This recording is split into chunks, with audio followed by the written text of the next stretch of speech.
அடுத்து நம்ம பார்த்தோம்னா காத்தாடி ராமமூர்த்தி அப்படின்னு ஒரு நடிகரை பார்க்கணும்.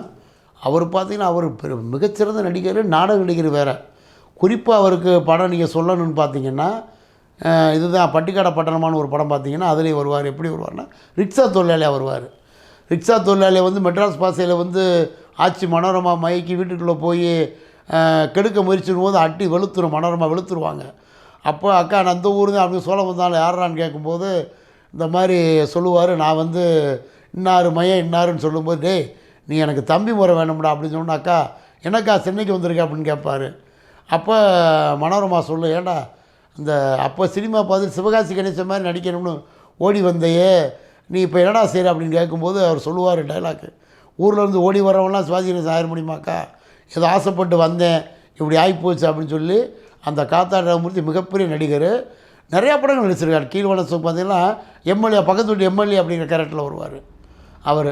அப்புறம் சூப்பராக நல்லா நடிக்கக்கூடிய ஒரு நடிகர், அருமையான நடிகர் அவருக்கு அந்த காத்தாடி அப்படிங்கிறது எப்படி வந்துச்சுன்னு கேட்டிங்கன்னா, சோ ராமசாமி எழுதின ஒரு நாடகம் இருக்குது, இஃப் ஐ கெட் இட் அப்படின்னு ஒரு நாடகம்.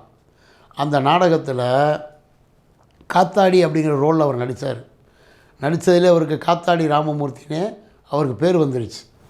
ஏவிஎம் ராஜன் அவர் எப்படின்னு கேட்டிங்கன்னா, அவருக்கு ஏன் அந்த ஏவிஎம் அப்படின்னு வந்துச்சுன்னு கேட்டிங்கன்னா, அவர் ஏகப்பட்ட படங்கள் நடிச்சிருக்காரு. கதாநாயகனாகவே தரிசனம், ஹிட்டர், திருவுருள், ஏகப்பட்ட படம் ஹீரோ நடிச்சிருக்காரு.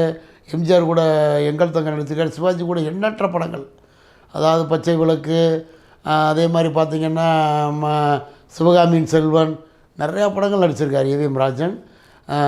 அவர் நானும் ஒரு பெண் அப்படிங்கிற படத்தில் ஏவிஎம்லேயே வளர்ந்ததுனாலேயே, அவர் ஏவிஎம் அங்கே வேலை பார்த்ததுனாலேயே, ஸ்டூடியோவில் இருந்ததுனாலே ஏவிஎம்ங்கிறது அடமொழியாகிடுச்சு ஏவிஎம் ராஜன்.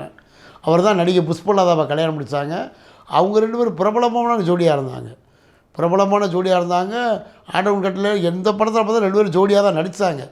அப்படி ஒரு நடிப்பு திறமை கூட மிகப்பெரிய நடிகர். அவர் கிட்டத்தட்ட சில படங்களை ப்ரொடியூஸும் பண்ணியிருக்காரு. லாரி டிரைவர், ராஜா கண்ணு, ஊரும் உறவும் இப்படிலாம் படம் எடுத்தார். அவர் கடைசியாக வந்து இந்த நன்றி நினைக்கிறேன் அர்ஜுனை வச்சு நன்றி ஏதோ ஒரு படம் எடுத்தார். அப்புறம் மகாலட்சுமியை ஹீரோயினை வச்சு ஒரு படம் எடுத்தார். அது சரியாக போகலை. அதனால இப்போ வந்து அவர் நடிப்பிலேருந்து ஒதுக்கி புஷ்பலதா சமீபத்தில் இருந்தாங்க.